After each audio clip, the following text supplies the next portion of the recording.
Oscar is a tremendous award to get. Most terrifying experience ever.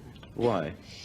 I don't know. I think it's probably because it's the one award in the world that people really do not know. They just do not know. And there is something so naked and unkind. The cameras go in on all the people who are likely to get it, and the hope and in their faces, and we've all got this, when it goes, you know, they yeah. obviously want it so desperately, and of course there it does mean much more than it does to us here. Yes. Mine is actually holding a door open. Really? And it's very friendly, actually. It's extremely useful, and no doubt very useful if intruders come in. It's a kind of legend which has happened since the Oscars. They always sort of say that you don't work very much after you get one. I don't understand why. I think it goes back to the fact that if you won an Oscar in the old days, let us say, your salary immediately jumped enormously, and of course that cannot happen now. It's unrealistic. So the money thing doesn't come into it. But there is this odd thing that you don't get offered work because of an Oscar. I had one line which was very small and not really very funny, and I had to say at a breakfast, this haddock is disgusting.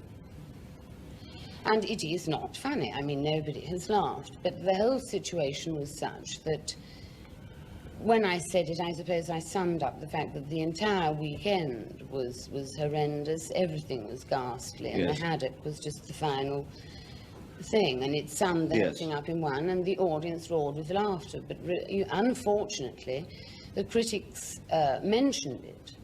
And after that, it never, ever got a laugh. Yes. And I often wonder, and I don't really know, I would love to know whether Dame Edith, in fact, went on getting a laugh on her handbag, Mr. Worthing, you know. Yes, One wonders, because the line is always in your mind when you think of the play. Yes. And of Dame Edith. I lived in Oxford, and I went to a drama school that started there, and I did so many things, you know, around the universities there. You know, if you were kind of clever enough and I suppose quick enough, you could almost do weekly rep, because all the colleges were doing different productions at different times. Right. And we, in actual fact, used to go up to Edinburgh and were the first of the fringe shows up there. With, you know, people like Ned Sherrin, who are now doing different things. Yes, but that was right at the beginning of the whole sort of thing. Things get more and more difficult as you go on. When you start in the theatre, and I suppose really when you start with anything, you have a kind of extraordinary conceit. It doesn't really enter your mind that it is going to be as difficult as it is. It's the more you do, the more you realize that well, about my profession anyway, that it is an extremely difficult one.